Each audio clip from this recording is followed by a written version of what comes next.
Hey, it's Greg Milby, Kentucky's Heartland and Kentucky's Heartland.com as we talk about Public Safety Telecommunicators Week this week, or National Dispatchers Week. I like to use that. It's a lot easier. We are highlighting dispatchers in our area that do amazing things. They're the unsung heroes. And over here at the Hardin County Government Building, in the lower level is where we find our Hardin County 911 and our dispatchers here. Mike Leo is with me. Good to see you, Mike. Good to see you. And this is Amber. Amber will have all kinds of names because everybody kind of changes your name up a little bit. They do. I'm Amanda. I'm Heather. I've been everything. Okay. So whatever you want to call me, just not late for dinner. All right, so we'll start with Amber, and then we'll go from there. We'll see where the interview goes with this. All right, so first of all, let me thank you guys for doing what you guys do because it really, truly is. It is an uncelebrated job in our community because people really only see you guys when they are in their worst moments. They don't even see us. They just talk to us on the phone. There you go. So you, with Mike Leo, so you started out as a law enforcement officer because, well, your last name would require that. How did you get into to the dispatch side? We moved out of here 2010. We're part of the BRAC.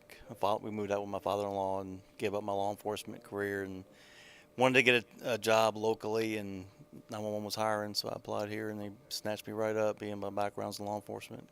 So having the background in law enforcement, you kind of knew what you were getting into, but was it exactly what you thought it would be, or is it a little different? Back 2000, I started out as a sheriff's office in a radio room, so I knew the fundamentals of dispatching, so I already kind of had that skill set. Here, totality, where they do fire and EMS and law, it was kind of separate back in 2000 with just law enforcement, so it was a little culture shock of having to do all the resources, but I took the reins and now I'm in charge. So is it a challenge when you were a law enforcement officer? You were there. You went to the scene. You were there for the people, right there with them. Here you're there for them, but literally your hands are tied and you're blindfolded. How do you handle that?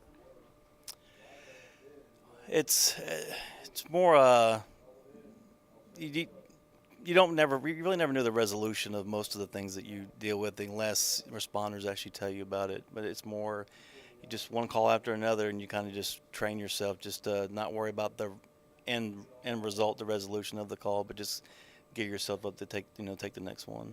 Human nature is we're nosy and we want to know the results of things, and I'm sure that's a challenge. And do you have to block that stuff out? I mean, it kind of seems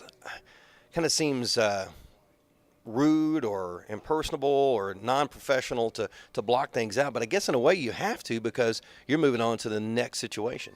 It's more routine. I mean, the end result of a EMS run will be a transport, and they're at the hospital. But what actually happened with the patient, they're based on what we went out there for. We really don't know the recovery side or what actually happened, especially if someone's in arrest and EMS goes and they perform those procedures to bring that person back.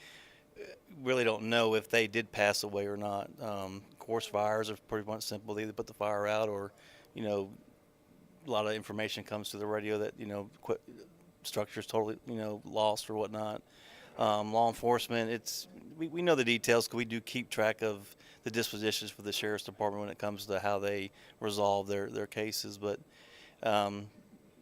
big events, we would like to know, how things ended, but it isn't always the case. All right, so Susie. Yes. Mark. Susie, how did you get in this business? Well, it almost fell into my lap. I moved here about 7 years ago. I hadn't been exposed to emergency services at all. I became a volunteer firefighter, and so through that, working on that end of it, the job came open here. I applied for it. And so I've been here about 4.5 years now, but it was just one of those things where it just piqued my interest, having been on that side of it, and I wanted to see what the other side was like, so I've been here ever since. Well, was it what you expected? Was it easier? Was it more difficult? What do you think? I expected kind of what you see on TV. Somebody calls, we send them things, and everybody goes. That is not at all the case. A lot of times we have to pick through what people are telling us. And we have to make sense of a lot of it because people call in here and they don't even know what's wrong. They don't know what to tell us. Can't tell us where they are. They don't know what's going on with whoever it is they're calling about. They may just hear something and think it's a big deal. So we have to pick through a lot of things, make sense of it. And a lot of people want our advice that we're not able to give them here. And that's the hardest part sometimes, I think, is they're looking to us for answers that we aren't able to give them when they call. Well, again, like we were talking with Mike, you can't see it, you can't hear it, you can't feel what's going on over there. But so I guess you have to wait for the emergency personnel to get there. So how do you do that?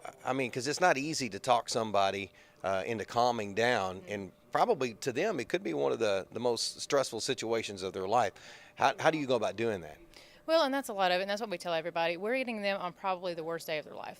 Nothing like this has ever happened to them before. They've never called 911. And again, they don't know what to tell us, and they're asking us, they're reaching out to us. And there are times where you're almost just reaching for anything you can.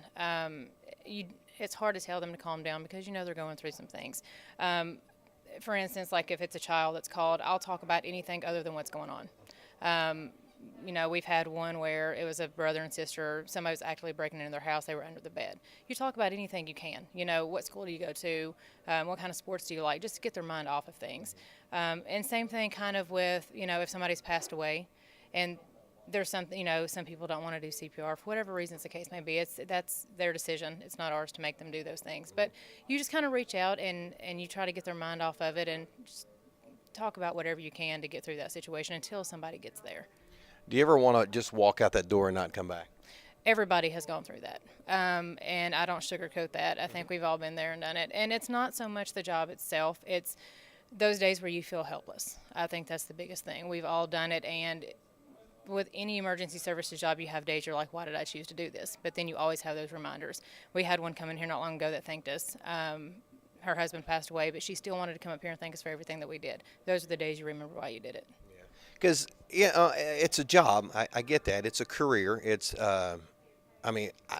I've said this before. I don't know if I could do it because it is a lot of stress. And people go to work every day, and I go to work and do what I do. And whether you make widgets or you sell widgets or you tell people to sell widgets, on a day-to-day basis, life and death is in your job.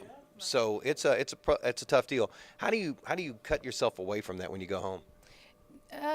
You just have to find something to do, anything to do. We have people here, some of them go and work out, they go run, they do all kinds of things.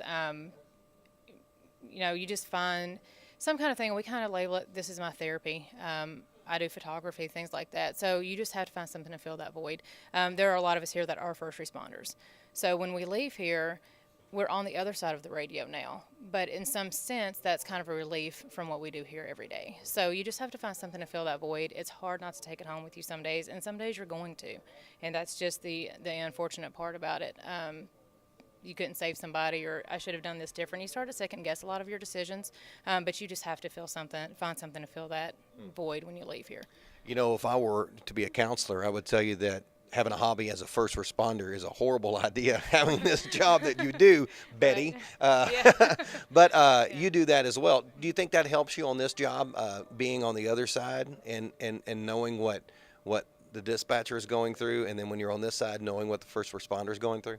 It absolutely helps. Like I said, I started out not in this job, and so you have that mindset when they're not giving you information that you need, or you get on scene and it's completely different and you wonder what in the world are they doing in there, but then you get in here and you're as good as your caller in most cases. That's how that goes. So yeah, it does help. It helps you as a dispatcher only because you know what they can get into. Anything could happen at any moment. We send them out on the interstate all the time. That's the most dangerous place they can be. So at any second something could happen. And it gives you a bigger respect for what they're doing. And when I'm out on the other side, I respect my guys in here a whole lot more than I used to. So. Well, good, dude. Susie, thank you for that. All right. Thank you. My name's Bill today. So, Mike, how many calls do you guys take on a given day? Do you have an idea? A day? I could say we do about 100,000 a year. So you break that average, 12. That's a lot of calls. Very a lot of calls. We do have, just like we have a lot of hang-up calls. We have a lot of non-response type calls, but then, of course, we have calls that require service. So, totality about 100. Someone has to be here to answer the phone as it rings, so about 100,000 a year. And it grows every year. What percentage end up not being an emergency? I think Jamie Armstrong said 18% on his end. I think totality, I really don't know the actual percentages. It's not really a number we crunch.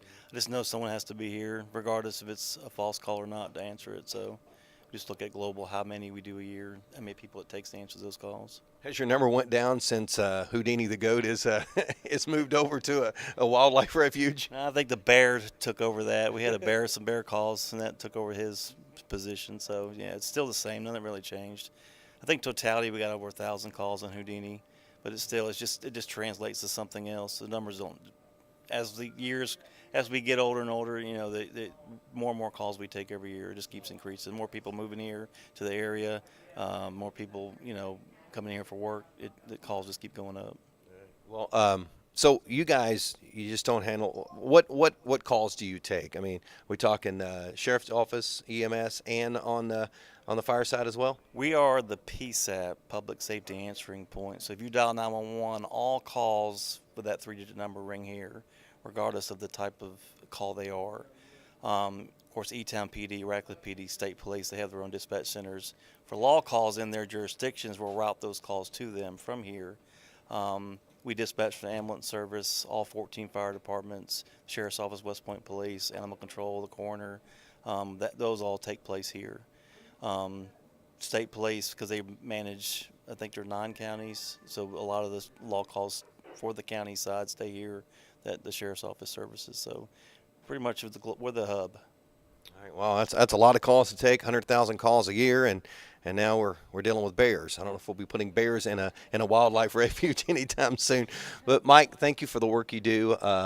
This center you guys have here is a state-of-the-art center, and I know that that serves our public great. We appreciate all the work you do and the sacrifices you make to help us be safe and to help us when we need you. I hope I don't ever have to call you. If I do, I'll just call your cell phone and we'll talk about something else. Okay? Does that sound like a deal? You could.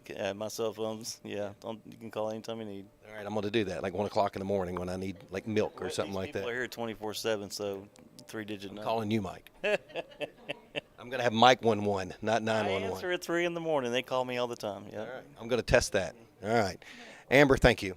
Thank you, George. I appreciate it. Appreciate that. That's my friend Heather. This is Mike, and we're at Hardin County 911. It's National Dispatchers Week, and folks, we can't thank these people enough for the work that they do. Hopefully you got an idea of what it's all about to be a dispatcher here in Hardin County. This is Kentucky's Heartland. Follow us at Kentucky'sHeartland.com.